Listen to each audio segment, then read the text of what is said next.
Hai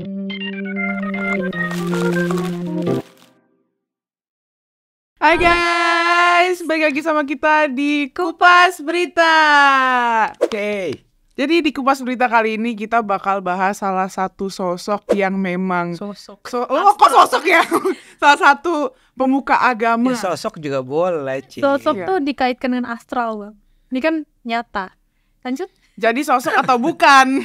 pendakwah. Jadi ini adalah pendakwah yang sering banget kita bahas di konten Gerakan Peace ya. Iya. Kita sering banget bahas dia, sosok ini. Namanya Jangan di-spill Oh, dulu. jangan di-spill Kasih clue-nya dulu. Nih ceramahnya dia seringkali agak gimana ya? Agak melenceng gitu loh. melenceng. Gimana melencengnya? Shit gitu. Oke, nice. Yaudah, boleh spoiler nggak? Iya, Nggak. boleh. Namanya Pak Ustadz Khalid Basalamah. Yeay. Loh, Selamat ulang tahun kali tau gak?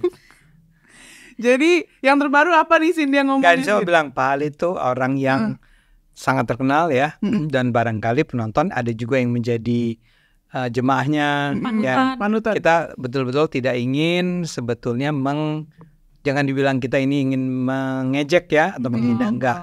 Ini kita mau bicara real, objektif aja.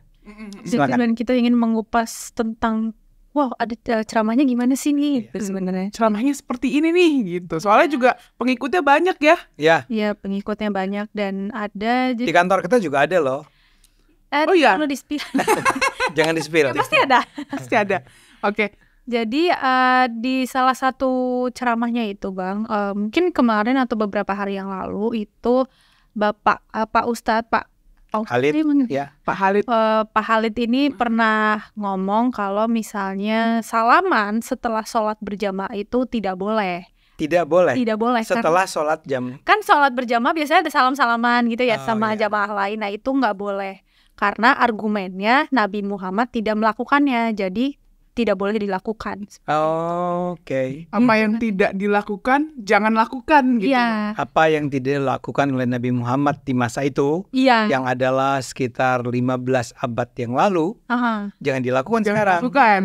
Nah, sekarang ini memang kita sering, terutama nggak setiap sholat sih. Mas setiap sholat ya. Artinya ini misalnya sholat Idul Fitri ya, Idul Adha kan rame-rame itu.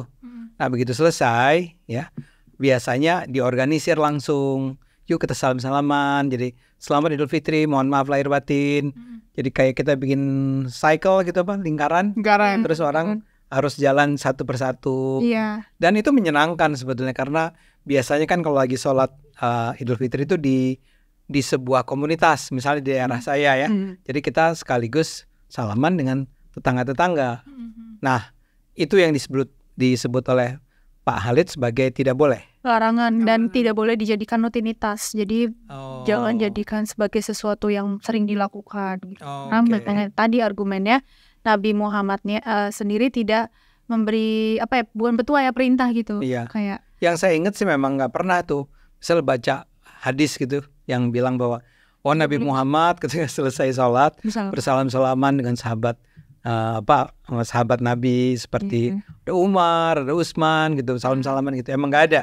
tapi katanya kalau misalnya mau keluar dari masjid baru boleh. Hah? Jadi kayak kalau misalnya Kayak ada misalkan keluar dari masjid Bang terus ada yang nyalamin. Ya udah, aja biar nggak dikira sombong. Iya. Tapi kalau bener-bener habis sholat salaman katanya nggak boleh. Cuma aku sering lihat Bang dulu kalau misal sholat jamaah di masjid tuh kayak abis salam gitu kan. Habis itu mereka kayak salim gitu. Oh, Kanan oke. kiri gitu. Iya, Sebenarnya kan iya. istilahnya itu sebagai sesuatu yang positif ya, bukan Iya. sebagai dipandang sebagai sebuah ritual atau sesuatu yang memang haram atau sesat. Gitu. Nah itu saya mau tanya, di dalam pernyataannya Pak Khalid ini, kan tadi kamu bilang bahwa itu dilarang karena Nabi Muhammad tidak memberikan contoh mengenai tindakan tersebut. Tapi ada nggak menurut Pak Khalid larangannya? Jadi, itu memang dilarang oleh Nabi Muhammad.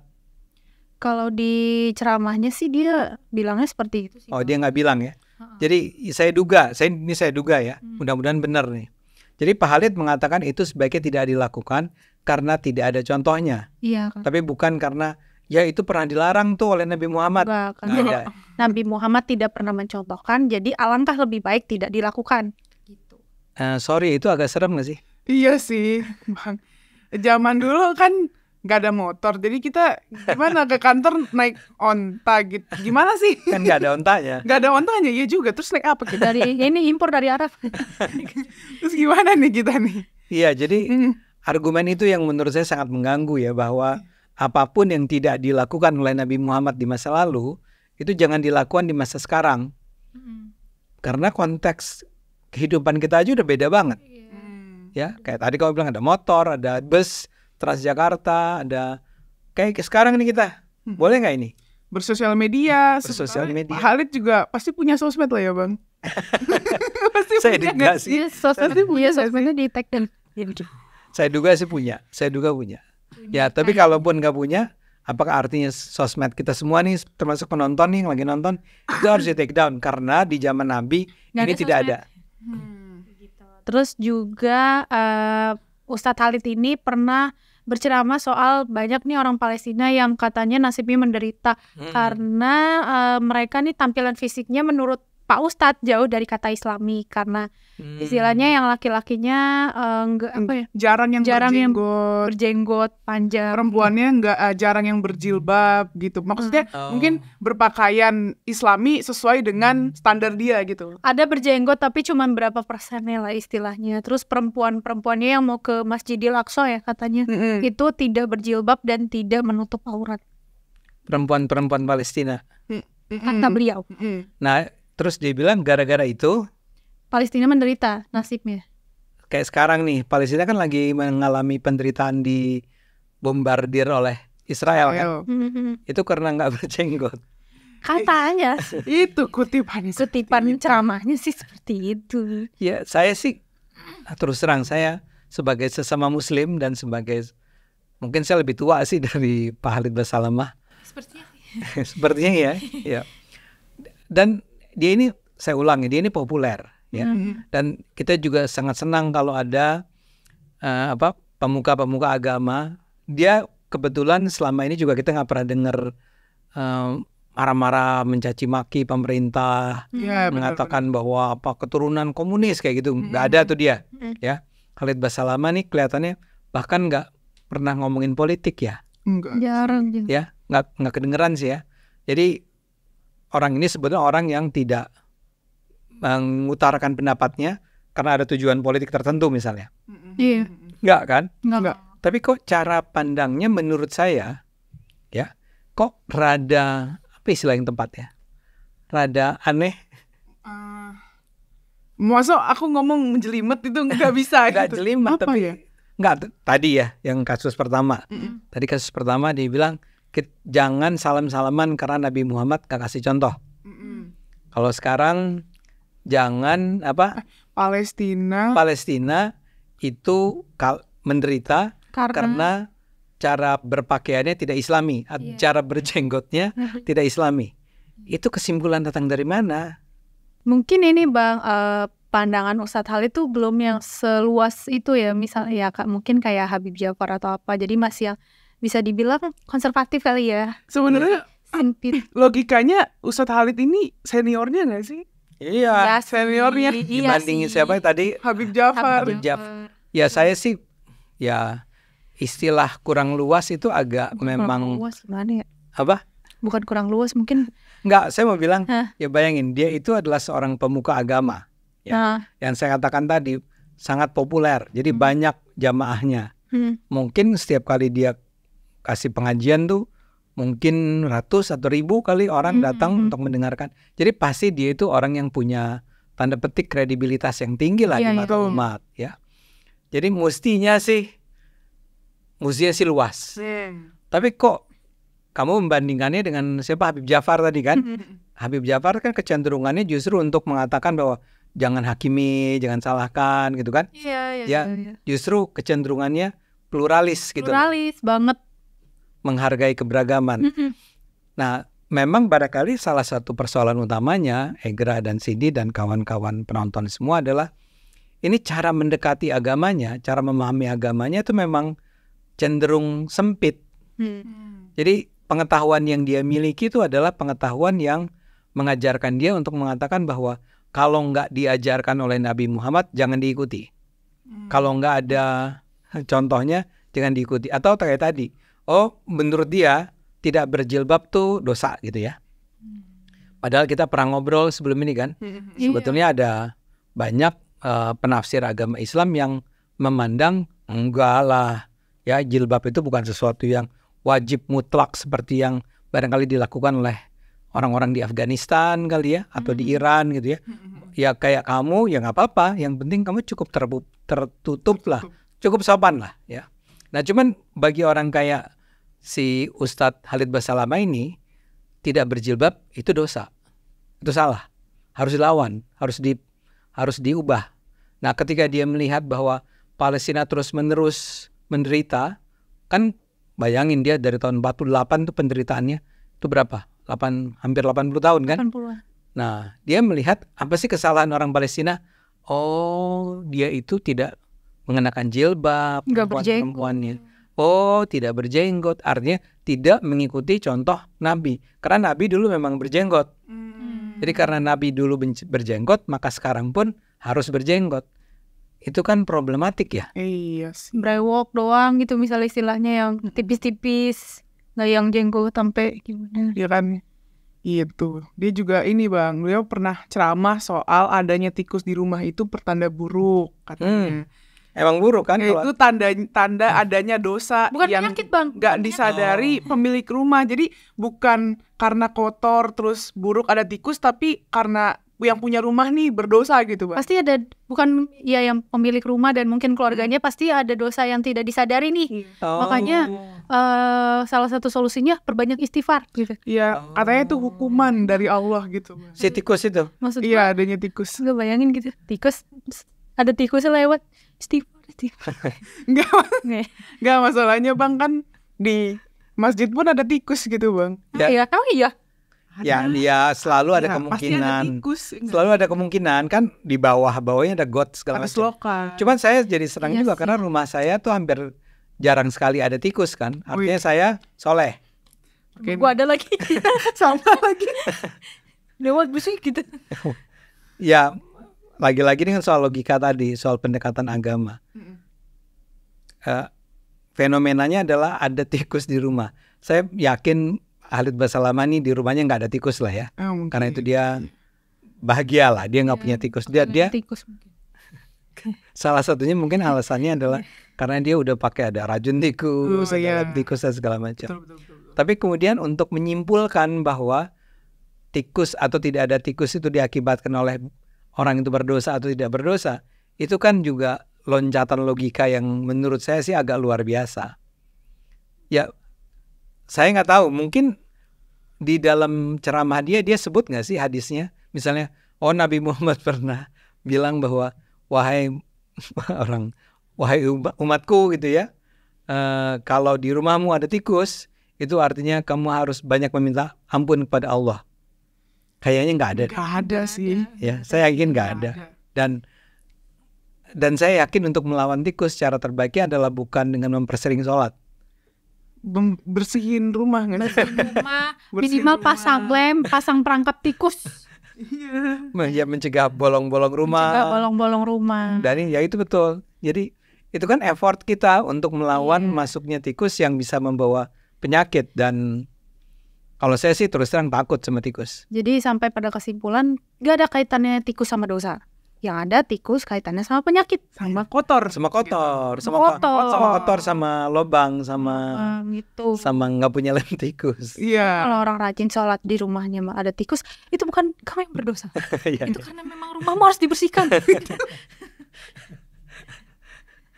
Astagfirullahaladzim. Karena agak mengerikan kalau akhirnya kita guru-guru di sekolah tuh bilang sama anak-anaknya, oh di rumah kamu ada tikus gitu ya. Itu artinya kamu harus lebih mempersering sholat kamu. It doesn't make sense. Ya sesuatu yang harus dilakukan kan, ibadah. Bukan sebagai tameng untuk mencegah tikus. Kalau memang mau mencegah tikus, pakai lem tikus. Iya. Karena anak-anak akan kecewa kan, dia udah sholat, Terus rajin, pas lagi sholat lewat tikusnya. Ada mama tikus. tikusnya masih lewat gitu kan, nggak gimana gitu ya. Ya itu soal logika aja. Iya, Mungkin iya. ya masih ada beberapa ceramah beliau yang lain yang mungkin kita mikir agak nggak masuk akal ya. Iya, Kayak iya. salah satunya ini Bang, ada satu lagi tuh, dia juga pernah bilang kalau penyanyi itu katanya bisa menimbulkan gempa. Nah, Karena menganggap bahwa musik itu pasti selalu berdekatan dengan alkohol dan zina.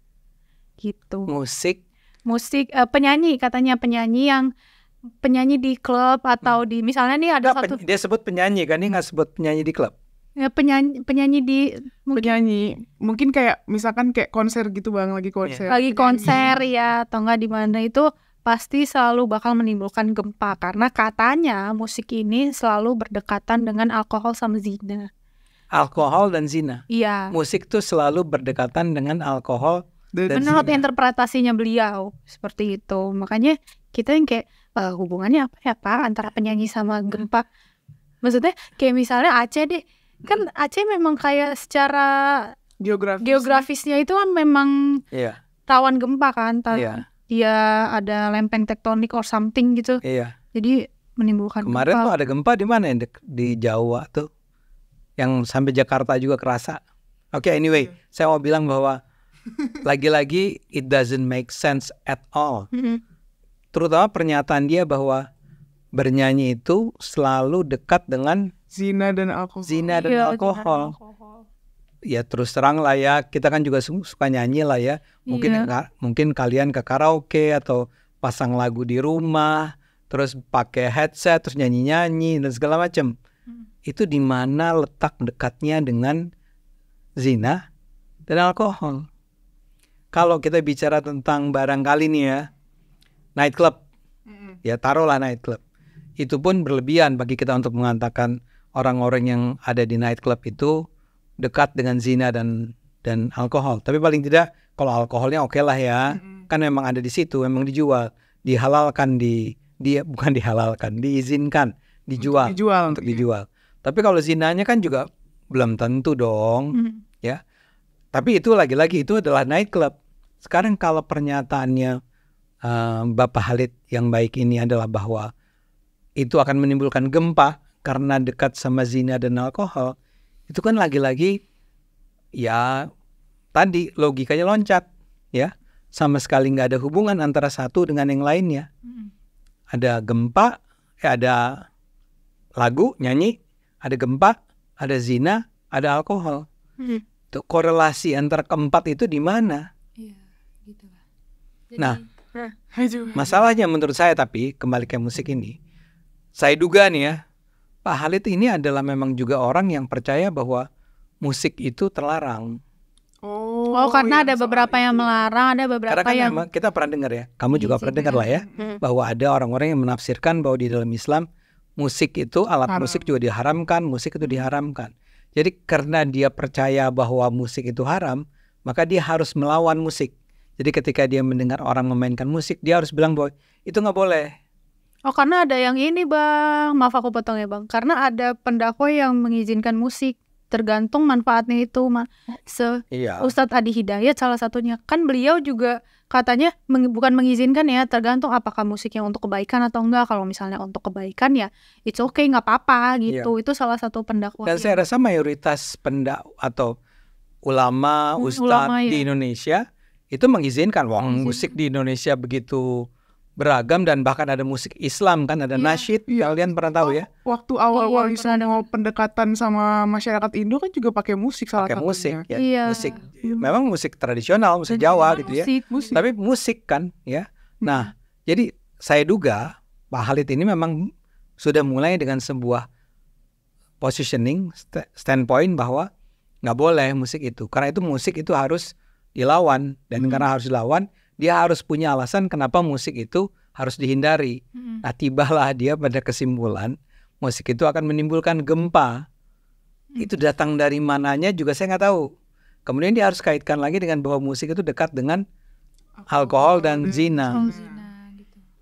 Jadi ini adalah sebuah logika yang menurut saya, maaf kepada Pak Khalid atau para fansnya, mengada-ada. Dan saya pikir ini kenapa jadi penting untuk kita bicarakan, karena kita kepengen umat Islam di Indonesia adalah umat Islam yang berpikir. Karena di dalam Al-Quran tuh, Cindy, itu ada dikatakan bahwa, saya lupa kalimat persisnya, tapi kira-kira gini, agama itu diturunkan hanya untuk mereka yang berakal, yang menggunakan akal. Jadi kayak Tuhan udah ngingetin bahwa mempelajari agama itu justru jangan dengan mengabaikan akal, harus dengan akal. Beragama boleh tapi tetap dengan akal sehat. Bukan beragama boleh, beragama boleh. Beragama tapi bukan tapi, nggak pakai tapi. Beragama dengan harus akal. dengan harus akal. dengan akal.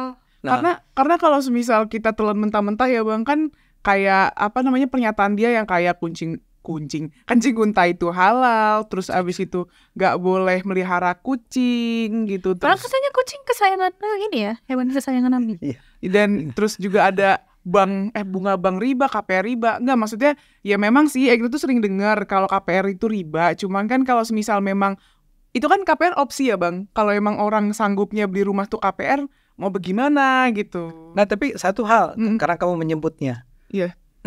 itu kan interpretasi mereka aja atau dia aja bahwa membeli sesuatu, dalam hal ini rumah, dengan menggunakan uang dari bank, dengan meminjam uang dari bank, dan kita harus membayar pinjaman plus bunga, itu adalah sesuatu yang sama dengan riba. Itu interpretasi, Gerak. Oh.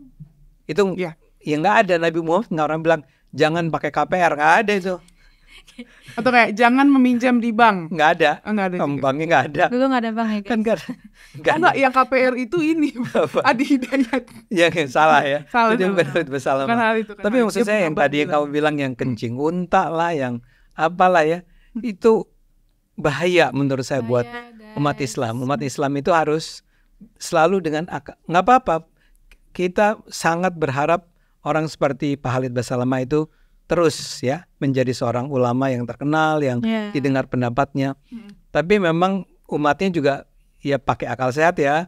Kalau Pak Khalid itu bicara dengan cara seperti tadi, ya kalau perlu angkat-angkat terus nanya, Pak Khalid masa sih gitu, atau misalnya kayak tadi kan, masa sih harus minum kencing unta gitu kan? Kalau sakit ke dokter ya guys, jangan minum kencing unta. Ya gitu Karena misalnya. menurut WHO itu banyak bisa menimbulkan berbagai macam penyakit. Oh, kencing unta ya, ya. Iya, udah dibilang sama Badan Kesehatan Dunianya langsung, jadi jangan ditelan mentah-mentah lah. Iya. Perlu ditelah dulu. Tapi intinya kita ingin katakan bersama semua orang, apapun yang dikatakan, termasuk apapun yang kami katakan, Anda nggak harus selalu setuju ya. Iya. Anda bisa mengatakan, saya nggak setuju dengan Cindy, saya nggak setuju dengan Egra, saya nggak setuju dengan Ade Armando. Dan di kolom komentar, kasih deh penjelasannya tentang kenapa Anda nggak setuju.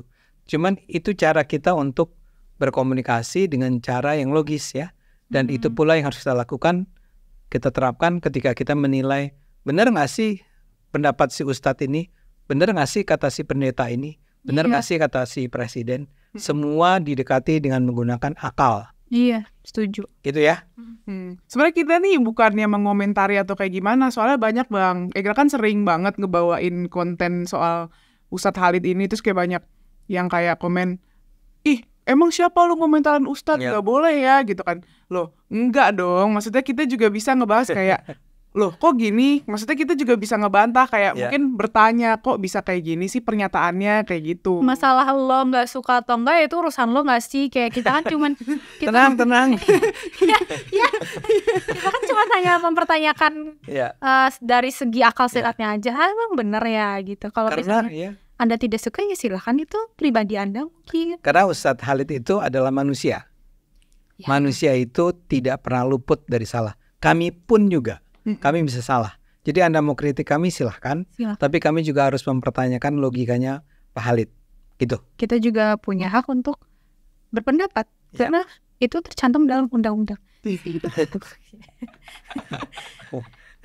Oke, gimana Cindy?